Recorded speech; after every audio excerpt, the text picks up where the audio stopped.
నమస్కారం. ప్రపంచమంతా మూడో ప్రపంచయుద్ధం వచ్చేస్తుందేమోనని ఊపిరి బిగబట్టి చూస్తుంటే ఒక్కసారిగా సీన్ మారిపోయింది. ఇరాన్ ఇజ్రాయెల్ మధ్య యుద్ధ వాతావరణం అనూహ్యంగా చల్లబడింది. యుద్ధ భయాలు తాత్కాలికంగా పక్కకు తప్పుకున్నాయి. కాని అసలు ఎందుకిలా జరిగింది? ఇప్పుడు మనందరి మదిలో మెదులుతున్న ప్రశ్న ఒక్కటే.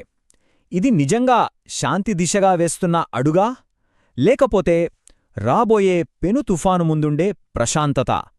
ఈ మొత్తం పరిణామాల వెనుక ఉన్న అసలు కథేంటో మనం ఇప్పుడు కూలంకషంగా విశ్లేషిద్దాం. అయితే ఈ ఆకస్మిక శాంతి అనేది యాదృచ్ఛికంగా జరిగింది కాదు. దీని వెనక తెరవెనక చాలా పెద్ద దౌత్యమే నడిచింది. అసలు ఈ యుద్ధాన్ని అడ్డుకున్న ఆ అదృశ్య శక్తులెవరో చూద్దాం. అన్ని విశ్లేషణలు వేలెత్తి చూపుతున్నది ఒక్క విషయం వైపే. అదేంటంటే అమెరికాకి ఇరాన్కి మధ్య ఒక రహస్య అలిఖిత ఒప్పందం కుదిరిందట.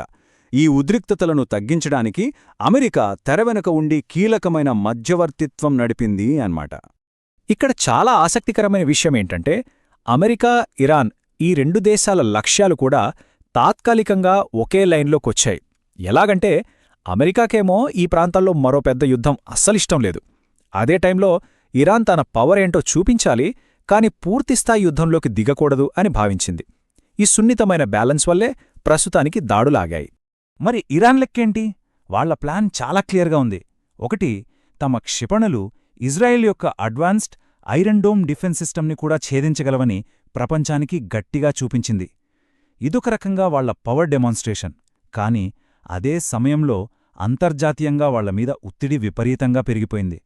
దీనికి తోడు దేశంలో తీవ్రమైన ఆర్థిక సమస్యలున్నాయి. బలం చూపించడం వరకే వాళ్ల ప్లాన్, అంతేగాని ఖరీదైన యుద్ధంలోకి దిగడం కాదు. సరే, ఈ దౌత్యపరమైన పరిష్కారం బాగానే ఉంది. కాని దీంతో అందరూ హ్యాపీగా ఉన్నారా? ముఖ్యంగా డైరెక్ట్గా దాడికి గురైన ఇజ్రాయెల్ దీనిపై ఎలా రియాక్ట్ అవుతోంది? ఇక్కడే అసలు ట్విస్ట్. ఇజ్రాయెల్ నాయకత్వం, ప్రత్యేకించి ప్రధాని నెతన్యాహూ ఈ డీల్తో అస్సలు సంతృప్తిగా లేరట. ఎందుకంటే తమమీద దాడి జరిగితే సైలెంట్గా ఊరుకోవడం వాళ్ల చరిత్రలోనే లేదు. అది వాళ్ల మిలిటరీ సిద్ధాంతానికే పూర్తిగా విరుద్ధం. ఇస్రాయేల్ దృక్పథాన్ని ఒక్క మాటలో చెప్పాలంటే ఇది శాంతి కాదు, కేవలం ఒక విరామం మాత్రమే. ఈ మాటలు చాలా స్పష్టంగా చెప్తున్నాయి.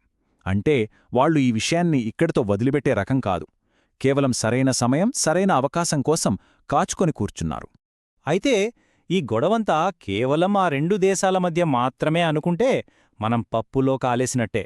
ఈ ప్రభావం మనందరి జేబుల మీద కూడా పడుతుంది.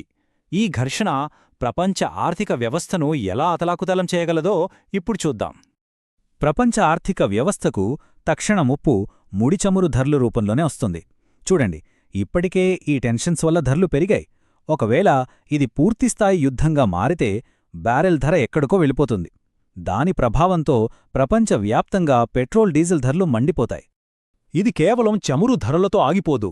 యుద్ధం మొదలైతే దాని ఎఫెక్ట్ ఒక చైన్ రియాక్షన్లా ఉంటుంది. స్టాక్ మార్కెట్లు కుప్పకూలుతాయి, ట్రాన్స్పోర్ట్ ఖర్చులు పెరిగిపోయి మనం కొనే ప్రతి వస్తువు ధర ఆకాశాన్నంటుంది. కీలకమైన సముద్ర వాణిజ్య మార్గాలు మూసుకుపోతాయి. ఒక్క మాటలో చెప్పాలంటే ఈ ఆర్థిక సునామీ నుండి ఏ దేశం కూడా తప్పించుకోలేదు. ఇన్ని కోణాల్లో పరిశీలించాక మనం ఇప్పుడు ఒక అంచనాకు రావచ్చు. మరి భవిష్యత్తు ఎలా ఉండబోతుంది? తర్వాతి అడుగు ఏంటి?